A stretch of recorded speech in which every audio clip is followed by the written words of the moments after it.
அது ஒரு அழகான மலை கிராமம். அங்கு சில மக்கள் குடும்பமாக வாழ்ந்து வந்தனர்.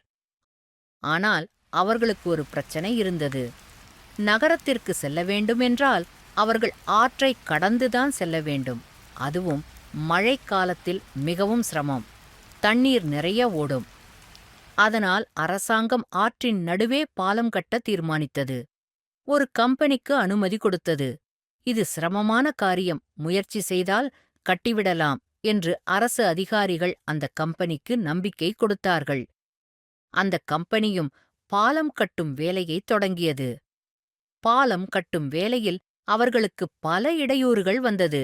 அவர்களால் அந்த பாலத்தை வெற்றிகரமாக கட்ட முடியவில்லை. எங்களால் பாலம் கட்ட முடியாது என்று அதிகாரிகளிடம் சொல்லி அந்த கம்பெனி கிளம்பிவிட்டது. அதிகாரிகள் மீண்டும் அந்த பாலம் கட்டும் வேலையை இன்னொரு கம்பெனிக்கு வழங்கினர். புதிதாக வந்த கம்பெனி பாலம் கட்டும் வேலையைத் தொடங்கியது. அவர்களுக்கும் பல இடையூறுகள் வந்தது. இருந்தாலும் விடாமுயற்சியாக பாலம் கட்டும் வேலையை தொடர்ந்து செய்து வந்தார்கள்.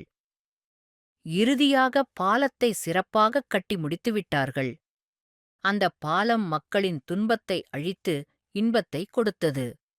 மக்கள் அந்த பாலத்தை இனிதே பயன்படுத்தினார்கள். அந்த கம்பெனிக்கு பரிசுகளும் பணமும் பொருளும் குவிந்தது.